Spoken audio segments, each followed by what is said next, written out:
The desert woke before the sun.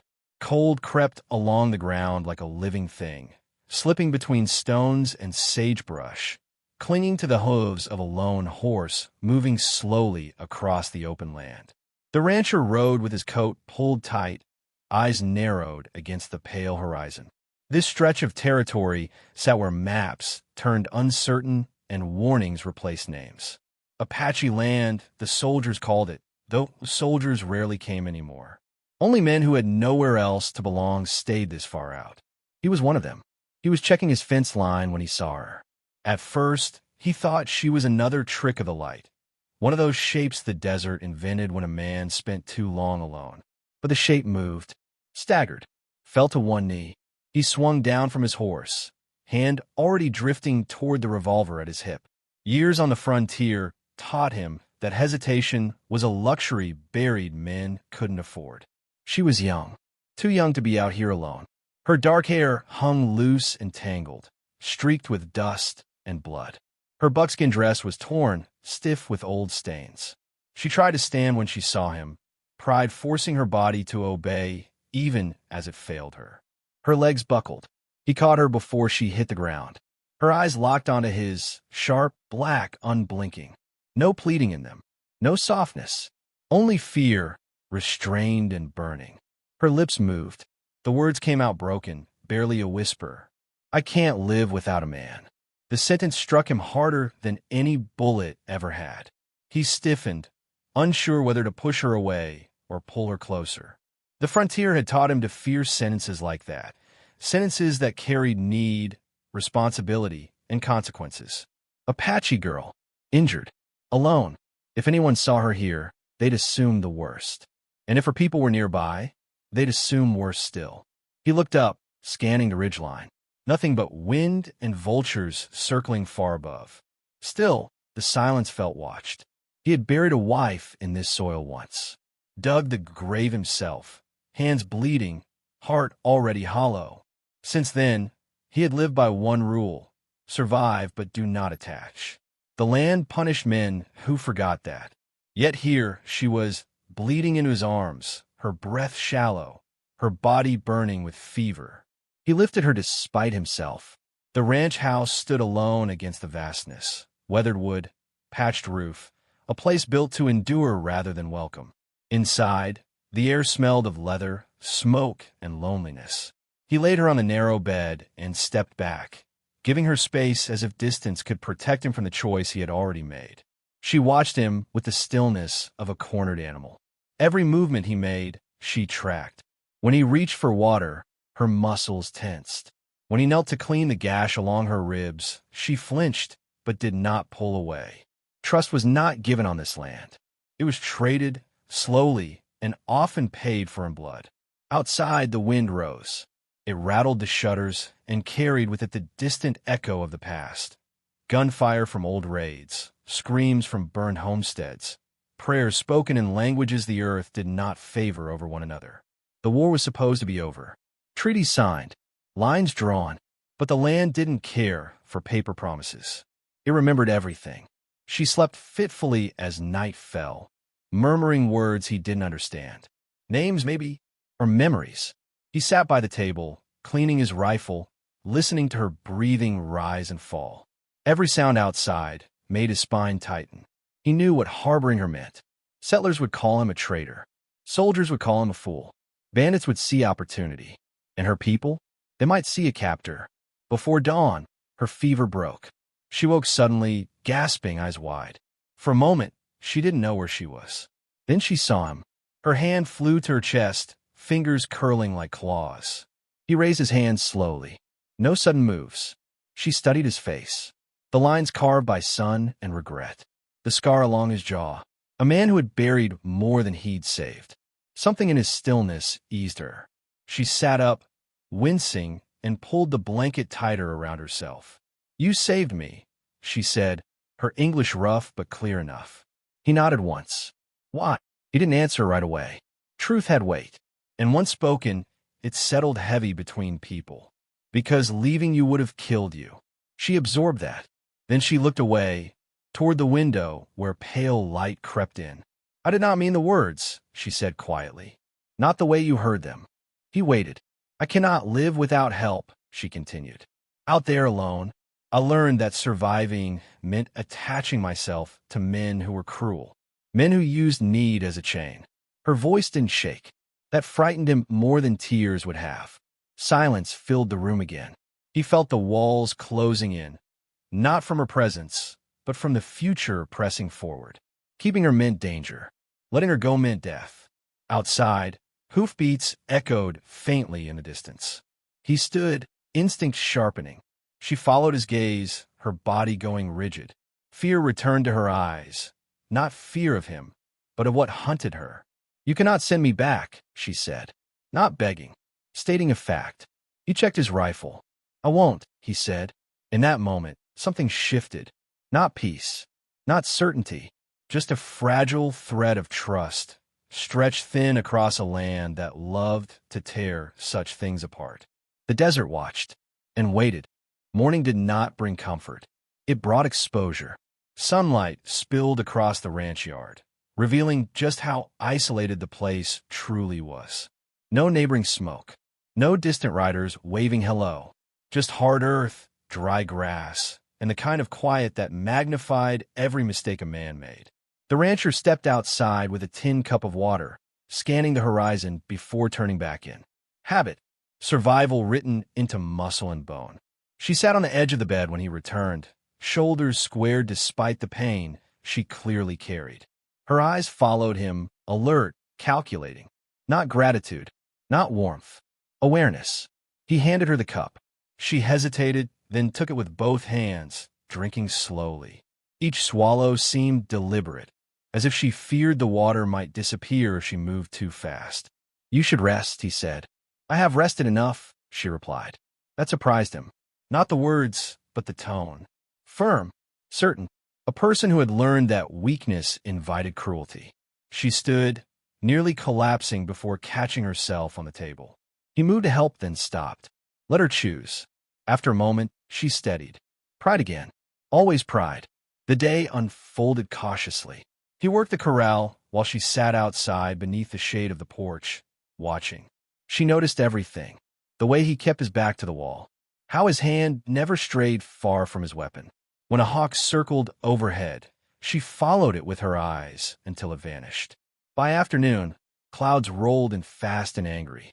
Wind howled across the open land, carrying the promise of a storm that would arrive without mercy. He moved quickly, securing tools, checking shutters. She joined him without asking. She gathered herbs near the fence line, fingers brushing plants he'd never bothered learning the names of. When he asked what she was doing, she simply said, for infection. No explanation, just knowledge earned the hard way. Rain struck like gunfire. Thunder cracked, so close it rattled the windows. Inside, the small house felt even smaller. The storm pressed in from all sides, a reminder that nature here did not negotiate. She startled at each thunderclap, though she tried to hide it. He noticed, said nothing. That night, a sound cut through the rain. Hoofbeats. Not many. 2, maybe 3 riders. Moving slow. Searching. He blew out the lantern and motioned for silence. She froze instantly, understanding without explanation. Her body slid toward the shadows, breath shallow, eyes wide. The rider stopped somewhere beyond the fence. Voices drifted in, men's voices. Rough, casual, dangerous in their ease. Thought I saw smoke, one said. Probably nothing, another replied. Still, word is someone's hiding a girl out here. Her fingers dug into her arm. He saw the way her jaw tightened, how fear tried to drag her backward into memory. He stepped between her and the door. His rifle rested against his shoulder, steady. His voice, when he spoke, was calm. Private land, he called out. Keep riding. A pause, long enough to count heartbeats. Then laughter, fading. Hoofbeats moving away. Only after the sound disappeared did she exhale. You lied, she said quietly. Yes. Why? He met her gaze. Because the truth would have gotten you killed. That night, she did not retreat to the far corner of the room. She slept closer to the fire, still distant but not hiding. In the days that followed, they settled into a fragile rhythm. She helped where she could, despite his protests. Cleaned wounds, mended cloth, watched the horizon with him in the evenings.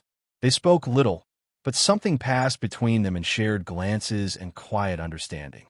One evening, as the sun bled red across the desert, she finally spoke again.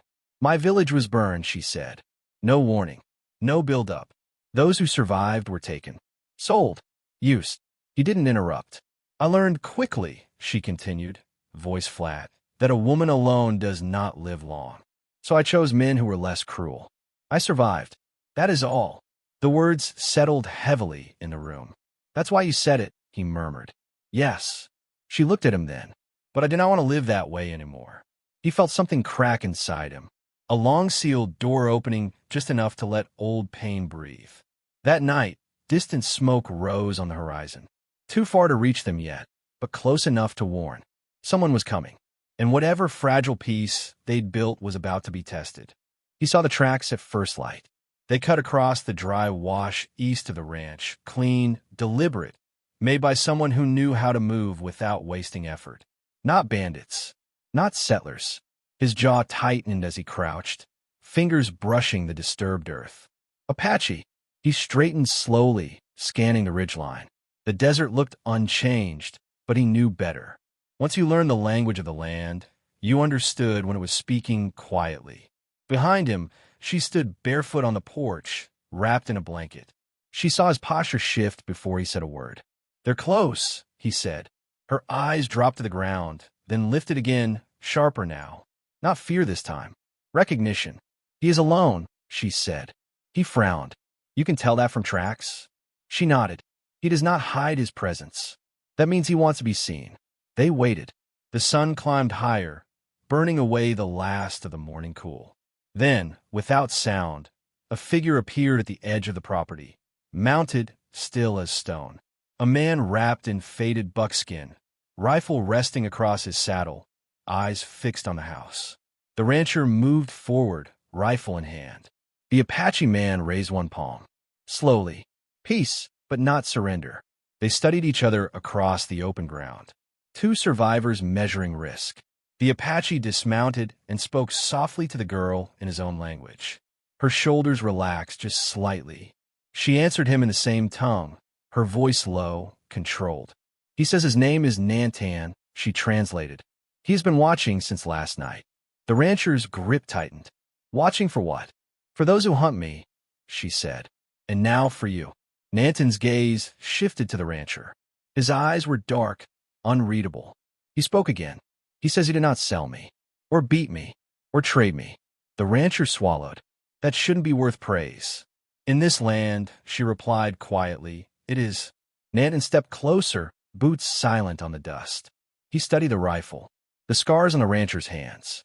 The way he stood, not aggressive but ready. "You are marked now," the girl said after listening again. "By protecting me." The rancher let out a slow breath. "I figured." Nantan crouched, drawing a line in the dirt with a stick. He pointed east, then south. "Bandits," she translated. "4, maybe 5. They followed smoke. They will come again." "How long?" the rancher asked. Nantan held up 3 fingers. "Hours." They didn't waste time. The rancher moved with purpose, boarding windows, checking ammunition. Nantan worked silently beside him, reinforcing weak points, choosing angles. They never discussed command. It formed naturally, born of necessity. The girl watched, then joined in. She gathered supplies, hid what mattered, memorized exits. When the rancher handed her a small pistol, she hesitated only a moment before taking it. "I have killed before," she said. Not proudly, not apologetically. The heat grew heavy as afternoon stretched thin. The desert seemed to hold its breath. The first shot came without warning. Glass exploded inward. Wood splintered. The rancher hit the ground, rolling behind the table as another round punched through the wall where his head had been. Shouts followed. Laughter. "They're testing us," he muttered. Nantan slipped out the back like a shadow, disappearing into scrub. The girl crawled to the window, peering through a crack. "I see them," she whispered. 4. One with a red scarf. The rancher nodded. He waited, counted, then fired. One man went down screaming. Chaos erupted.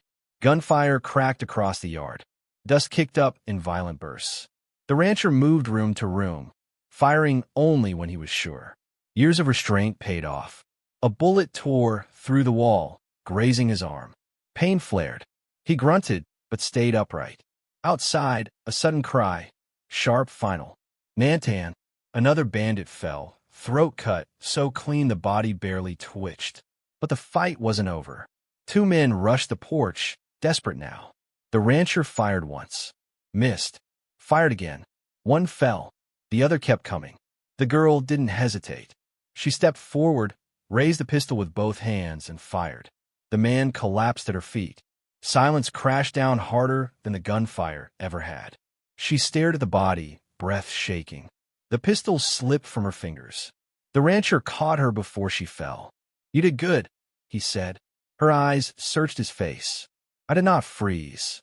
"No," he said softly. "You didn't." Smoke drifted across the yard. The ranch was scarred, walls broken, windows shattered. But they were alive. Nantan reappeared, blood on his knife, eyes scanning the horizon. "They will not return," the girl translated. "But others will." The rancher looked at his home, the place he'd buried himself alive in after losing everything. It would never be safe again. Maybe it never had been.